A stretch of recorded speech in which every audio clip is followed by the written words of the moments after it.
नमस्कार, मैं हूं पुष्पेंद्र चौधरी और आप देख रहे हैं इंडिया वॉइस छत्तीसगढ़। कौशल्या भूमि में आपका स्वागत है। रुक करते हैं खबरों की ओर। आज बालोद दौरे पर रहेंगे सीएम विष्णुदेव साय। तो बालोद जिले को बड़ी सौगात देंगे आज मुख्यमंत्री। वहीं विभिन्न विकास कार्यों की भी बड़ी सौगात देंगे मुख्यमंत्री। तो आज बालोद दौरे पर हैं मुख्यमंत्री विष्णुदेव साय और कई बड़ी सौगात यहां पर मुख्यमंत्री बालोद को दे सकते हैं। तो सीएम का दौरा बालोद में है आज और विभिन्न विकास कार्यों की बड़ी सौगात देने के लिए मुख्यमंत्री विष्णुदेव साय बालोद पहुंचे हैं और कई परियोजनाओं का भूमि पूजन भी किया गया है। तो हितग्राही सम्मान समारोह में सीएम शामिल होंगे और 141 करोड़ रुपए की परियोजना का लोकार्पण करेंगे। तो कुल 115 विकास कार्यों का भूमि पूजन करेंगे। वहीं मुख्यमंत्री विष्णुदेव साय आज बालोद पहुंचे हैं और कई बड़ी परियोजनाओं की सौगात बालोद को देने वाले हैं। 141 करोड़ रुपए की परियोजनाओं का लोकार्पण यहां पर मुख्यमंत्री विष्णुदेव साय करने वाले हैं और कई कार्यक्रमों में भी शिरकत करेंगे। तो मुख्यमंत्री विष्णुदेव साय का दौरा है।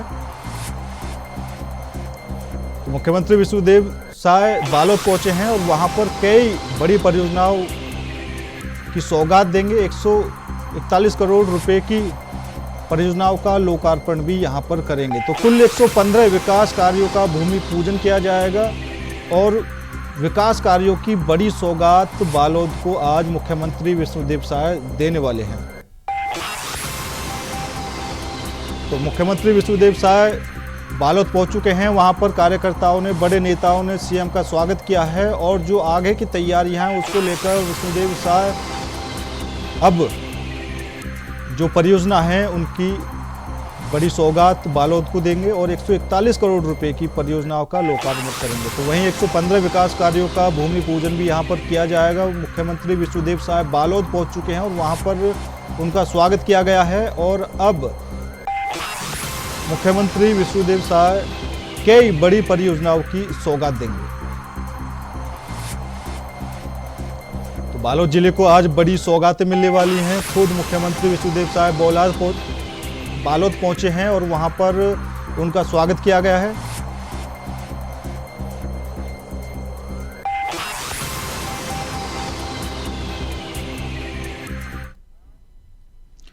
तो रायपुर से बड़ी खबर आपको बता देते हैं। लॉ एंड ऑर्डर को लेकर बड़ी बैठक रायपुर में की जा रही है। छत्तीसगढ़ पुलिस विभाग की ये समीक्षा बैठक है। तो लॉ एंड ऑर्डर को लेकर बड़ी बैठक रायपुर में की जा रही है और छत्तीसगढ़ पुलिस विभाग की समीक्षा बैठक यहां पर की जा रही है। तो गृह मंत्री विजय शर्मा बैठक ले रहे हैं और प्रदेश में कानून व्यवस्था को लेकर इस बैठक में चर्चा की जा रही है। तो मंत्रालय में ये बड़ी बैठक जारी है। पुलिस के कई बड़े अधिकारी इस बैठक में मौजूद है और वहीं नक्सलवाद को लेकर चर्चा जारी है, क्योंकि नक्सलवाद को लेकर जिस तरीके से छत्तीसगढ़ में अभी मुद्दा गरमाया हुआ है उसको लेकर प्रदेश में किस तरह की कानून व्यवस्था बनी हुई है उसको लेकर बैठक की जा रही है। तो बैठक में सुरक्षा को लेकर क्या कुछ तैयारियां की जा रही हैं, क्या कुछ मुद्दे हैं, उन सभी को लेकर यहाँ पर विचार किए जा रहे हैं, समीक्षा की जा रही है और खुद गृह मंत्री विजय शर्मा इस बैठक में मौजूद हैं और सभी अधिकारियों के साथ वो बैठक ले रहे हैं। आपको बता दें कि छत्तीसगढ़ में नक्सली हमले में 9 जवान शहीद हो गए थे। उसके बाद से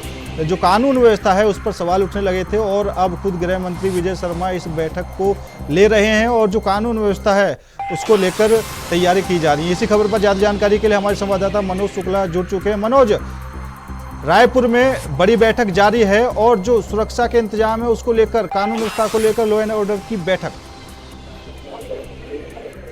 जी जी बिल्कुल पुष्पेंद्र, आपको बता दूं कि आज मंत्रालय में सुबह से जो है गृह मंत्री विजय शर्मा द्वारा बड़ी बैठक कानून व्यवस्था को लेकर कर रहे हैं और साथ ही साथ नक्सलवाद की जो बड़ी घटना हुई है बीजापुर में, तो जिसमें जो है 8 जवान शहीद हो गए और एक सिविलियन ड्राइवर था वो भी शहीद हो गया, तो उसको लेकर आज ये बड़ी बैठक मानी जा रही है और ये बैठक आपको बता दूं देर शाम तक चलने वाली है। और इस बैठक में आज कई पहलुओं पर गहन जो है कानून व्यवस्था को लेकर, प्रदेश में लॉ एंड ऑर्डर को लेकर जो है बड़ी चर्चा होने वाली है। और इस बैठक आपको ये भी बता दूं, इस बैठक में विजय शर्मा के साथ साथ जो है डीजीपी अशोक जुनेजा जी के साथ साथ जो है पुलिस के आला अधिकारियों और जो है मुख्यमंत्री के सचिव जो राहुल भगत जी हैं, जो कानून व्यवस्था को देखते हैं, वो भी इस बैठक में मौजूद है और ये बड़ी बैठक मानी जा रही है प्रदेश के लिए। जी बिल्कुल मनोज, क्योंकि डिप्टी सीएम इस बैठक में खुद मौजूद हैं, जो डीजीपी हैं वो मौजूद हैं, और पहले भी जो सीएम ने साफ तौर पर कह दिया था कि जो शहीदों की शहादत है वो बेकार नहीं जाएगी, उनका बदला लिया जाएगा। तो अब इस बैठक में क्या कुछ आगे की रणनीति बनाई जा रही है और कानून व्यवस्था को लेकर क्या कुछ नया किया जाएगा, क्योंकि इस घटना के बाद कानून व्यवस्था पर भी सवाल उठने लगे थे। जी बिल्कुल पुष्पेंद्र, जिस प्रकार से ये नक्सलियों द्वारा कायराना हरकत हुई है बीजापुर में, उसको देखते हुए देश के गृह मंत्री अमित शाह का भी ट्वीट आया था। उन्होंने साफ तौर पर संदेश दिया है नक्सलियों को। तो अब ये माना जा रहा है कि अब ये लड़ाई अंतिम मोड़ पर आ गई है, और गृह मंत्री ने यह भी रिपीट किया है। आपको बता दूं कि 2026 मार्च तक जो है देश से जो है नक्सलवाद का खात्मा होना तय माना जा रहा है। उसके तहत बड़ी कार्रवाई होने की संभावना भी छत्तीसगढ़ के साथ साथ कई प्रदेशों में देखने को मिलेगी। जी बिल्कुल मनोज, क्योंकि जो घटना हुई थी, घटना के बाद से जो और राजनीतिक दल थे वो भी आवाज उठाने लगे थे, लेकिन अब जो ये बैठक काफी ज्यादा अहम मानी जा रही है, इसमें क्या कुछ बातें निकलकर सामने आ सकती है और पूरे दिन ये बैठक चलने वाली है? जी पुष्पेंद्र, आपको बता दूं कि कानून व्यवस्था को लेकर जो प्रदेश के हालात है उस पर गहन चर्चा होगी, और साथ ही साथ नक्सलवाद जो है प्रमुख मुद्दा है, जिसमें जो है 9 लोगों की शहादत हुई है। इसको लेकर सरकार काफी गंभीर दिखती है, और ये आनंद फानन में ये बड़ी बैठक जो है गृह मंत्री द्वारा बुलाई गई है, और ये बैठक जो है सुबह 10 बजे के लगभग से शुरू है, और जो सूत्रों के हवाले से जानकारी निकलकर सामने आ रही है, बैठक देर शाम तक चलने वाली है। तो निश्चित रूप से कहीं न कहीं नक्सलवाद को लेकर जो है इस पर गहन मंत्रणा होना है, और नक्सलवाद का सफाया कैसे हो। गृह मंत्री अमित शाह के द्वारा जो कहा गया है, जो जनता से एक वादा किया गया है कि 2026 तक देश से, छत्तीसगढ़ ही नहीं पूरे देश से नक्सलवाद का सफाया होना है। तो उसी के तहत आज ये बड़ी बैठक मानी जा रही है, और निश्चित रूप से कहीं न कहीं नक्सलवाद के खात्मे के अंतिम निर्णय के लिए यह बड़ी बैठक मानी जा सकती है। जी बिल्कुल मनोज, जब भी केंद्रीय गृह मंत्री अमित शाह छत्तीसगढ़ आते हैं तो वो हमेशा कहते हैं कि छत्तीसगढ़ से नक्सलवाद को खत्म कर दिया जाएगा, और उन्होंने कई बार जो नक्सलवादी हैं उनको ये भी बोला कि अगर आप आत्मसमर्पण करते हैं तो आपके लिए जो आगे के लिए जीने की राह होगी वो भी आसान हो जाएगी, कई तरह की योजनाएं आपको मिलेंगी। लेकिन लगता है कि नक्सलवाद जो है वो और ज्यादा बढ़ने से लगा हुआ है। इसको लेकर अब क्या कुछ आगे की तैयारियां की जा रही हैं, क्योंकि जो नक्सलवाद जिस तरीके से कई नक्सलवादियों ने आत्मसमर्पण भी किया था, उससे लग रहा था कि अब हो सकता है कि नक्सलवाद में कहीं ना कहीं कमी देखने को मिलेगी, लेकिन लगता नहीं है कि अब कमी देख रही है।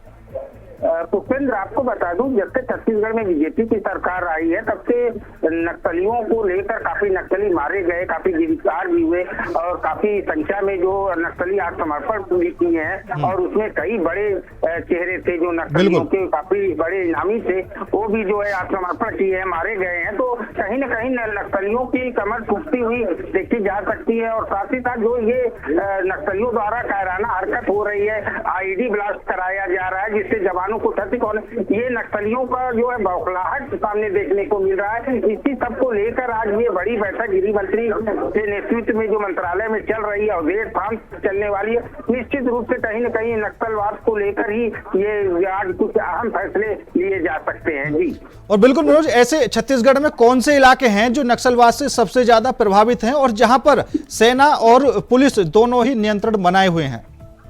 पुष्पेंद्र, आपको बता दूं कि छत्तीसगढ़ का जो बस्तर एरिया है वो पूरा जो है नक्सलवाद से घिरा हुआ एरिया माना जाता है, और साथ ही साथ बस्तर के आसपास जो है कई प्रदेशों के बॉर्डर पड़ जाते हैं, जिसकी वजह से नक्सलियों को कुछ सुविधा मिल जाती है। तो जिससे घटना को अंजाम छत्तीसगढ़ में देते हैं, दूसरे प्रदेश में निकल जाते हैं। जिससे अब नक्सलियों की जो ये घटना घटी है अभी बीजापुर में, ये बाहरी नक्सली जैसे माना जा रहा है कि बाहर के प्रदेशों के नक्सली इस प्रदेश में घुसकर ये वारदात को अंजाम दे, यहाँ के नक्सली जो है दूसरे प्रदेश में चले जाते हैं। बॉर्डर सटा होने की वजह से नक्सलियों को काफी सहूलियत मिल जा रही है। इसी उस घटना को अपने बौखलाहट में अब नक्सली भागे भागे फिर रहे हैं, और सेना के जवान बराबर सर्चिंग ऑपरेशन पर निकल रहे हैं। तो निश्चित रूप से नक्सलियों के अंदर ये बौखलाहट देखी जा रही है, जिसका सामना सेना के जवानों का सामना नक्सली नहीं कर पा रहे। ठीक है मनोज, आप हमारे साथ बने रहिए। और जिस तरीके से लॉ एंड ऑर्डर की बैठक जारी है, तो कानून व्यवस्था को लेकर बड़ी बैठक यहाँ पर की जा रही है। फिलहाल बढ़ते हैं अगली खबर की ओर, जहां मुख्यमंत्री विष्णुदेव साय ने कार्यालय में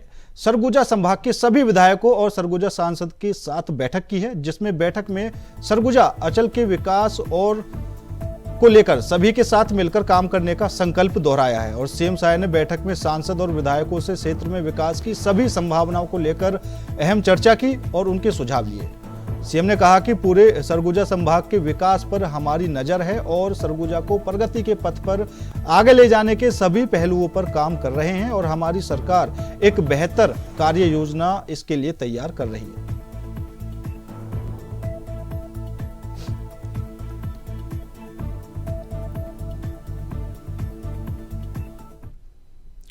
खबर रायपुर से है, जहां एचएमवीपी वायरस को लेकर स्वास्थ्य विभाग अलर्ट मोड पर है। देश में एचएमवीपी वायरस के बढ़ते मामलों को देखते हुए प्रदेश के स्वास्थ्य मंत्री श्याम बिहारी जायसवाल की अध्यक्षता में बैठक की गई, जिसमें स्वास्थ्य विभाग के अधिकारियों ने वायरस से निपटने के लिए रणनीति तैयार की है।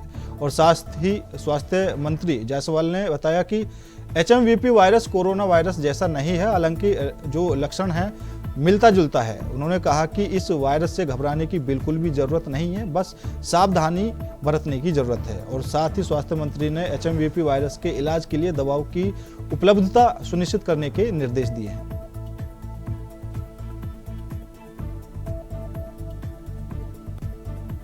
देखिए, धर्मांतरण किसी भी देश के लिए, राज्य के लिए एक बहुत ही अच्छी स्थिति नहीं कहा जा सकता है किसी भी दृष्टि से, न केवल धार्मिक हिसाब से अपितु किसी भी राष्ट्र की शक्ति के लिए धर्मांतरण होना, मतांतरण होना, ये बाद में राष्ट्रांतरण का रूप लेता है। और आपने देखा होगा कि जब जब हिंदुस्तान में अपने ही बीच में बटे विदेशियों ने राज्य किया, मुगलों ने किया, अंग्रेजों ने किया, तो निश्चित रूप से धर्मांतरण नहीं होना चाहिए किसी भी कीमत में। और धर्मांतरण का कारण गरीबी नहीं हो सकता है। कोई भी व्यक्ति क्या धर्म परिवर्तन करने से उसकी आर्थिक।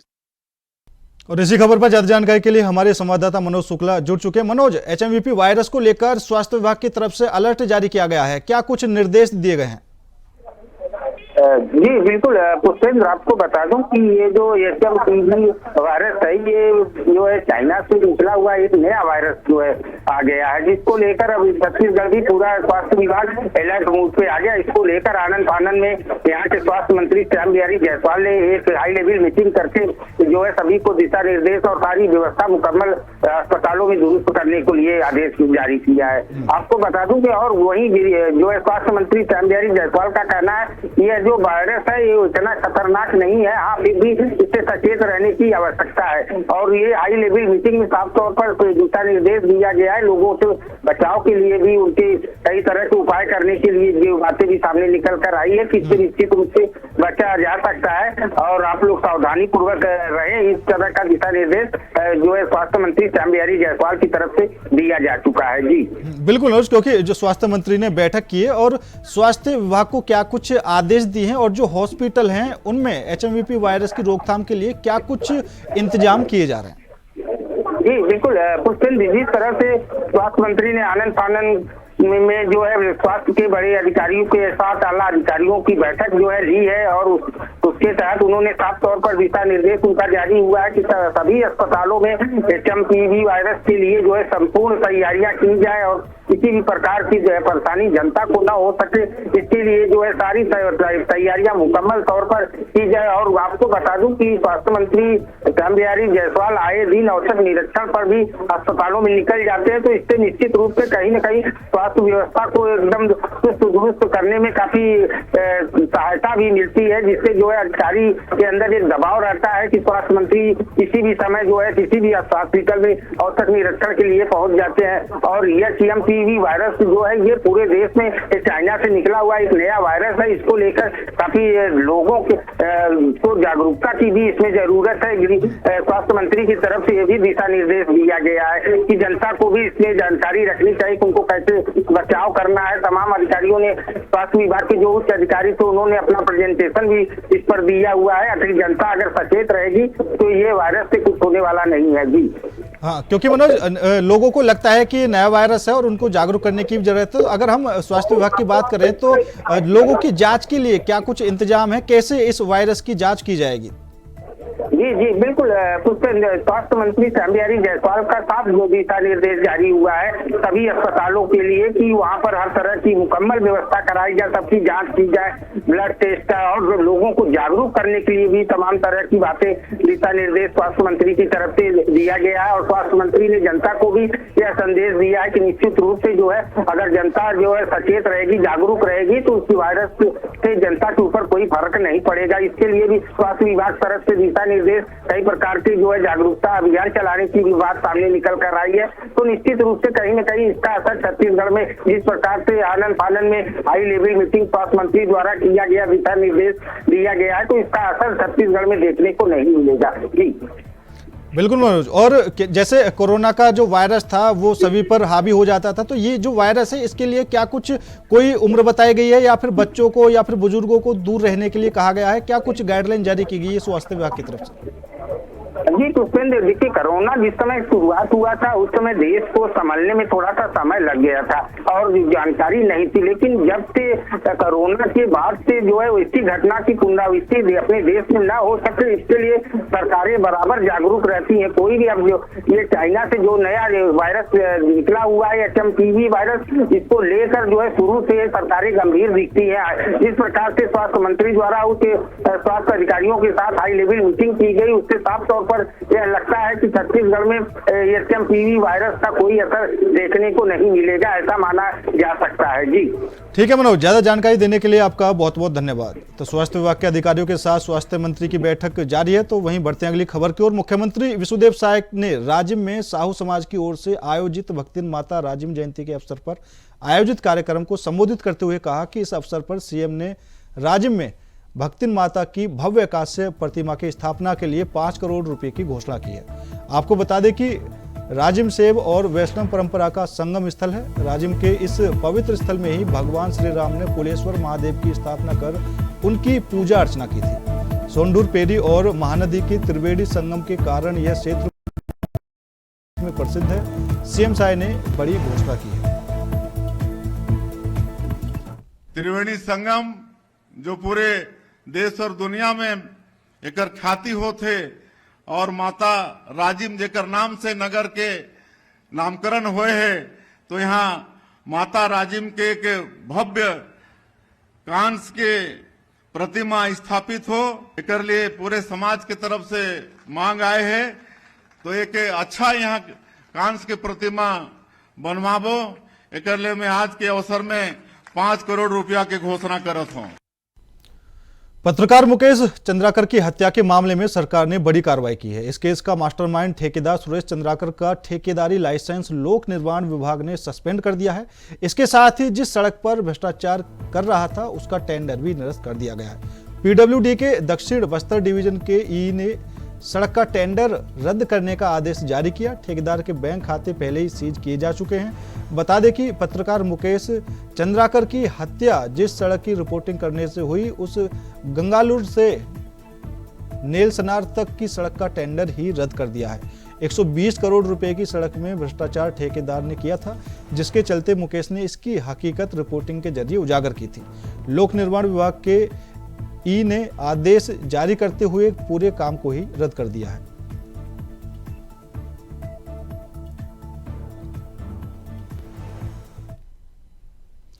रायपुर में सीएम साय से आज मुख्यमंत्री निवास कार्यालय में परम पूज्य सदगुरु श्री रितेश्वर जी महाराज ने सौजन्य मुलाकात की। मुख्यमंत्री साय ने शॉल श्रीफल भेंट कर सदगुरु जी का आशीर्वाद प्राप्त किया।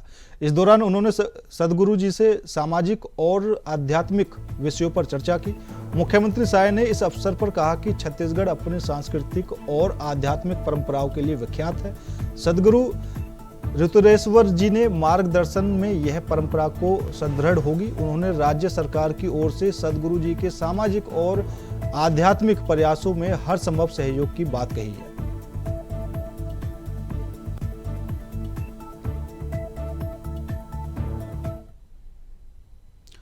खबर रायपुर से है, जहां नगर निकाय चुनाव के लिए आरक्षण की प्रक्रिया पूरी हो गई है, जिसमें प्रदेश की 14 नगर निगम, 54 नगर पालिका और 120 नगर पंचायतों में मेयर और अध्यक्षों का आरक्षण किया जा चुका है, जिसमें 5 नगर निगम में मेयर का पद महिलाओं के लिए आरक्षित किया गया है और 54 नगर पालिका में 18 पद महिलाओं के लिए आरक्षित किया गया है, जिसमें 3 SC, 2 ST, 4 OBC और 9 सामान्य वर्ग की महिलाएं चुनाव लड़ेंगी। और इसी तरह 124 नगर पंचायतों में आरक्षण किया जा चुका है, जिसमें 16 SC के लिए और 5 महिलाओं के लिए आरक्षण किया गया है और साथ ही ST की 20 सीटों में से 7 सीटें महिलाओं के लिए आरक्षित की गई हैं, जबकि OBC की 26 सीटों में 9 महिलाओं के लिए रिजर्व रहेंगी और इसी तरह 62 सीटें नगर पंचायतों को सामान्य के लिए रिजर्व रखी गई हैं। इनमें से 20 सीटों पर महिला कैंडिडेट चुनाव लड़ेंगे।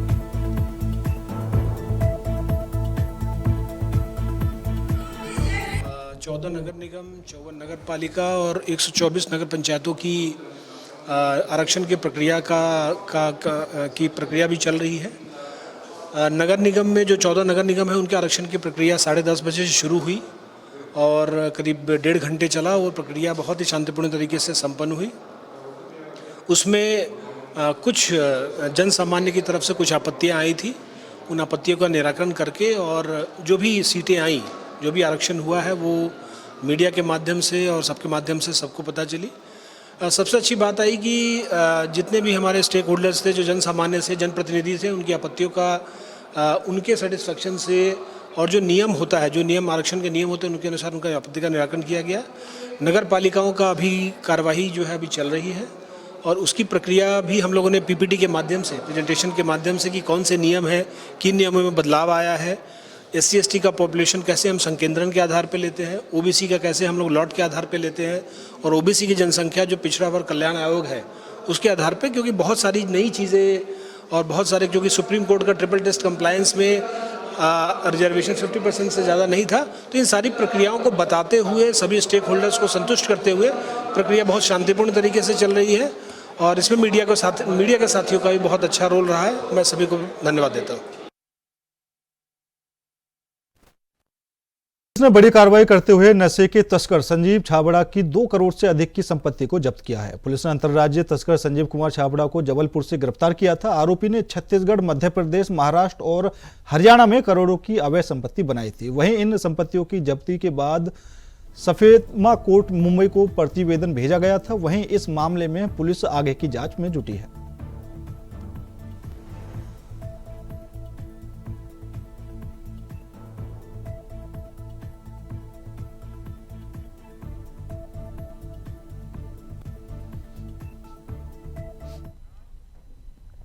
बीजापुर में नक्सलियों ने आईडी ब्लास्ट कर जवानों से भरी गाड़ी को उड़ाया था, जिसमें DRG के 8 जवान और ड्राइवर शहीद हुए थे। DRG के शहीद जवानों में सभी आदिवासी थे। इस घटना में शहीद दंतेवाड़ा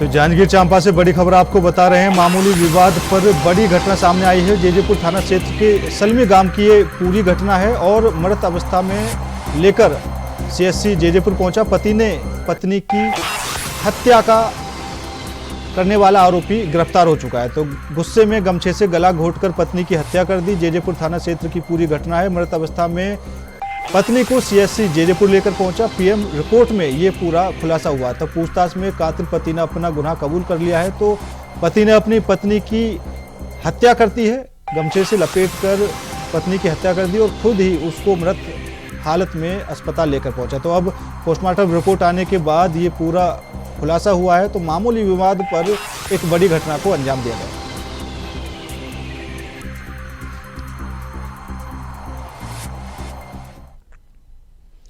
बीजापुर में नक्सलियों ने आईडी ब्लास्ट कर जवानों से भरी गाड़ी को उड़ाया था, जिसमें DRG के 8 जवान और ड्राइवर शहीद हुए थे। DRG के शहीद जवानों में से सभी आदिवासी थे। इस घटना में शहीद दंतेवाड़ा जिले के ग्राम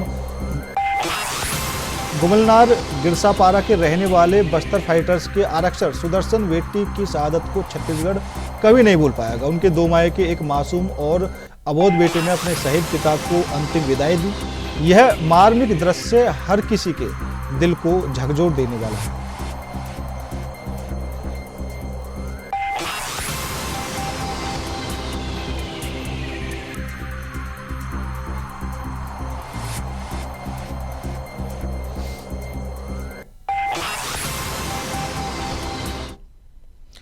खबर बलौदा बाजार से है, जहां शिक्षित बेरोजगार युवकों को अपनी बातों में फंसाकर नौकरी का झांसा देकर ठगी करने का मामला सामने आया है, जिसमें पीड़ित महिला की शिकायत पर पुलिस ने आरोपी को गिरफ्तार किया है।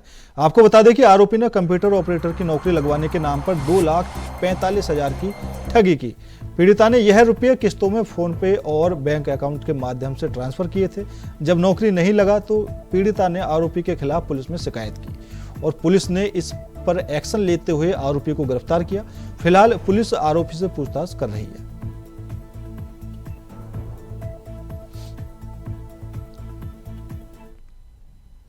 फिलहाल मेरे साथ इस बुलेटिन में इतना ही। बाकी देश और दुनिया की तमाम खबरों के लिए देखते रहिए इंडिया वॉइस।